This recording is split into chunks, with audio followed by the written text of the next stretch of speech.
देखो इसमें दिया है कि एक चतुर्भुज ABCD के विकर्ण परस्पर बिंदु O पर इस प्रकार प्रतिच्छेदित करते हैं कि AO अपॉन BO बराबर CO अपॉन DO। तो दर्शाइए कि ABCD एक समलंब है।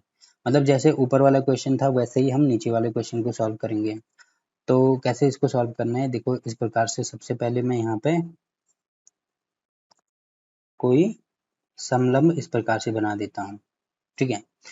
और ABCD, देखो अभी हमें ये नहीं पता है कि ये दोनों आपस में समांतर हैं, क्योंकि जो समलंब होता है उसमें ये दोनों आपस में समांतर होते हैं, तो हमें ये समांतर प्रूव करके दिखाना है। मतलब अगर मैं इसको A मानता हूँ, ये B मानता हूँ, ये C और ये D, तो हमें ये सिद्ध करना है कि AB समांतर होगा DC के, ठीक है। ये हमें सिद्ध करना है। तो कैसे सिद्ध हम करेंगे, इसके लिए क्या करेंगे, इसमें दिया है कि एक चतुर्भुज, कोई चतुर्भुज हमने ABCD मान लिया, इसको जो विकर्ण है वो परस्पर कहाँ पे मिलते हैं, O पर प्रतिच्छेदित करते हैं। तो ये मान लीजिए O हो गया।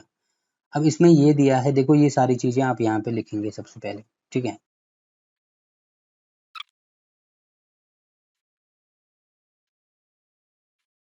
तो देखो ये चीजें हमें दी है कि माना कोई चतुर्भुज ABCD है तथा इसके जो दोनों विकर्ण है वो बिंदु O पर प्रतिच्छेदित करते हैं, तथा ये हमें दिया है। अब हमें सिद्ध क्या करना है, हमें ये सिद्ध करना है कि AB समांतर होगा DC के, ठीक है।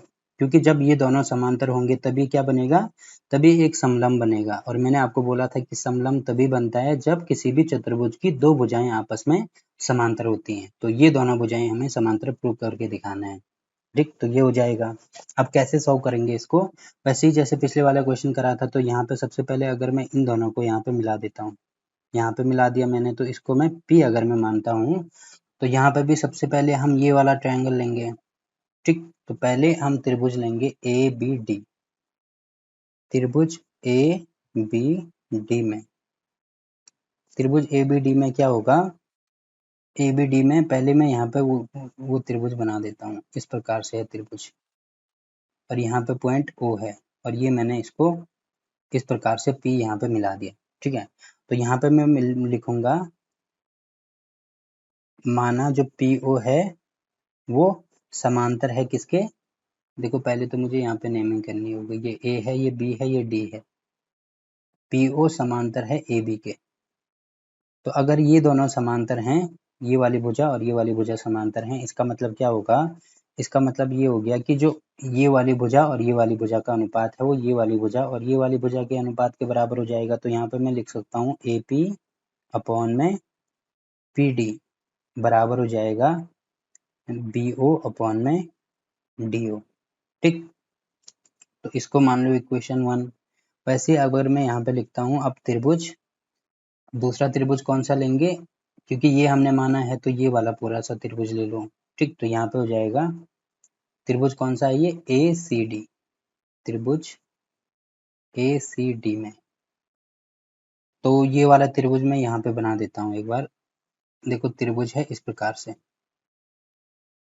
ये A है, ये C है, ये D है, और यहाँ पे हमने एक पॉइंट O और P डाला है,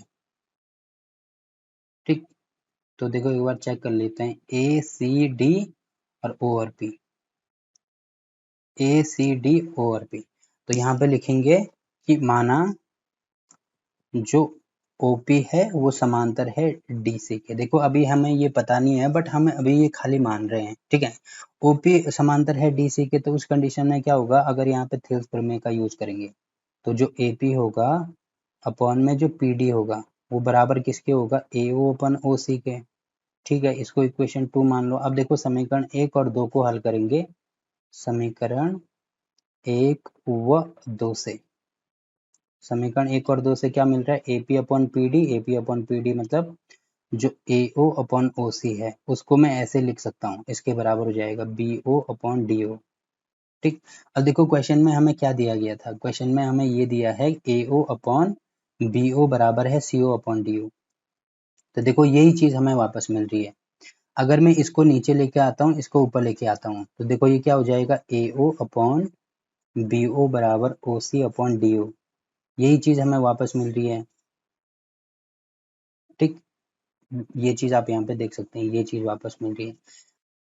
हेल्स प्रमेय की विपरीत प्रमेय के अनुसार, विपरीत प्रमेय के अनुसार, इसके अनुसार क्या होगा, क्योंकि ये चीज मिल रही है मतलब ये चीज ट्रू है। ये चीज ट्रू कब है, ये चीज तो हमने अभी यहाँ पे मानी थी, ये केवल हमने माना था, इसका मतलब ये भी सत्य है और ये वाला भी सत्य है।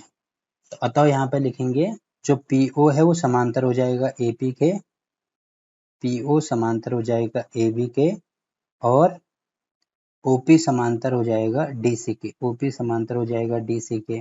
अब क्योंकि जो PO है, या यहाँ पे OP और PO मैंने अलग अलग लिख दिया, इसको OP लिखो या PO लिखो एक ही बात है, ठीक है। ये समांतर हो जाएगा D से, क्योंकि ये और ये इसके समांतर है, ये इसके। अब देखो कोई रेखा है, मान लीजिए P, ये इसके समांतर है, मान लीजिए कोई PO रेखा है, ये किसके समांतर है, ये समांतर है AB के। तो वही देखो यहाँ पे जो PO रेखा है वो दूसरी रेखा मतलब DC के भी समांतर हो रही है, ये इसके भी समांतर हो रही है, ये इसके भी समांतर हो रही है। इसका मतलब देखो ये भी समांतर है, ये भी समांतर है, ये भी समांतर है, तो मैं ये कह सकता हूँ कि AB भी समांतर होगी DC के, ठीक है। तो यहाँ पे लिखेंगे इसलिए AB समांतर होगी DC के, और यही हमें प्रूव करके दिखाना था, जो कि आप यहाँ पे देख सकते हैं। हमें सिद्ध क्या करना है, AB समांतर होगी DC के, और ये हमने सिद्ध कर दिया, AB समांतर है DC के, ठीक। तो यहाँ पे लिखेंगे हेंस प्रूव्ड, ठीक।